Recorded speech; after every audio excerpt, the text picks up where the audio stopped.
Hello, welcome to another video. This one is a showcase and it's number one section of my Arnhem Heroes collection. So I've completed the first section. What I've done sort of organisation wise is I've just done it as a generic 10-man section. So there's basically two NCOs, Bren team, rifle team. Obviously, they're the figures that I've been working on. We'll go down to the workbench and have a look at the figures. Right, so from left to right, we've got section commander and the 3 men of the Bren team.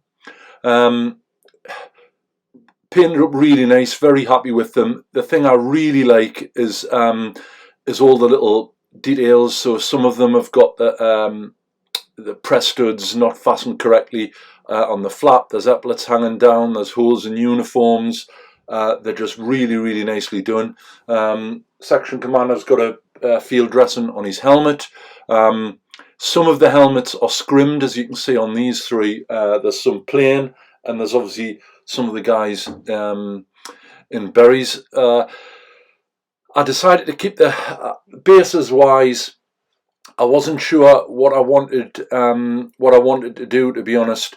I wanted them to be an urban theme, but I didn't want them too cluttered. So I've basically done sort of a dirty sort of groundwork and put some of the put a few bricks on just to sort of set it out. Happy with the way I'm doing them.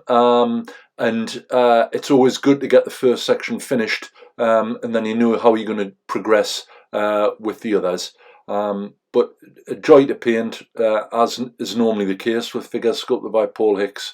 Really nice. And as I just mentioned, it's all the little touches, and all the figures are slightly different. Some are wearing scrim net scarves, some aren't. Just really nicely done.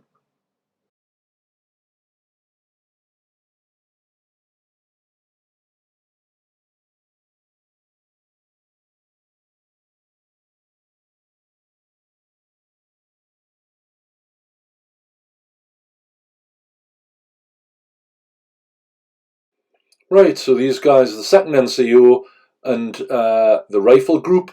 So you've got NCO with a Sten, and obviously all the other guys have got your Lee Enfields.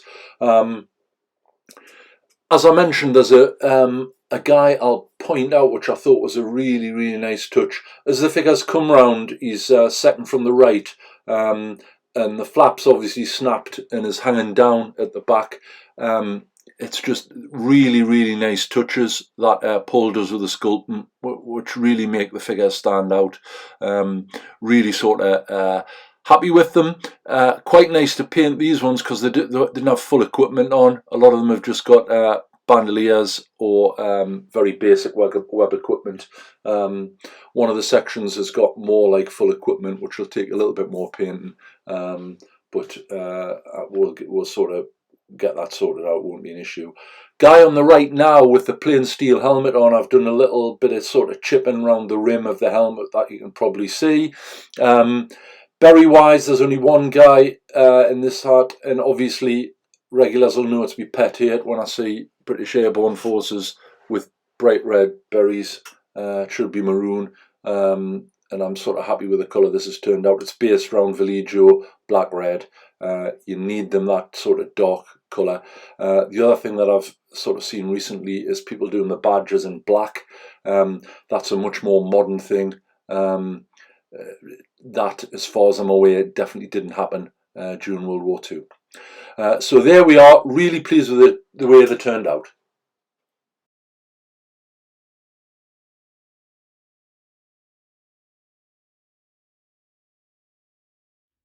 Right, so there we are, that's number one section completed. I've already prepped and based number two section.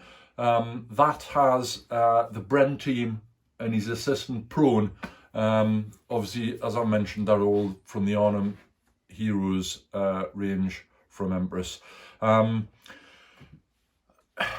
Organisation wise, as I've mentioned in the past, regulars know my view about organisations at the platoon level is they're fine on paper, they're never like that in reality, and once things get kinetic, it alters anyway, and they tend to form ad hoc groups.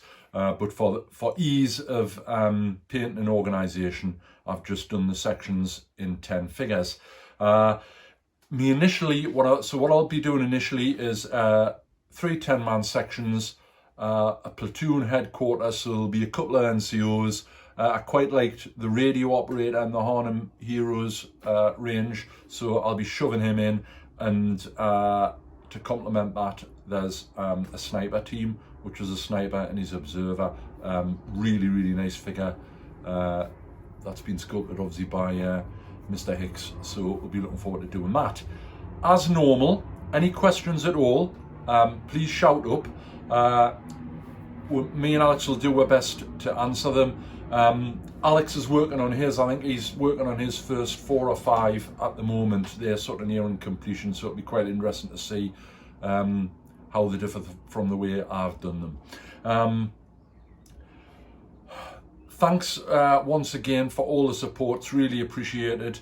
We've had some really nice comments, and going forward that's just always nice to get stuff like that.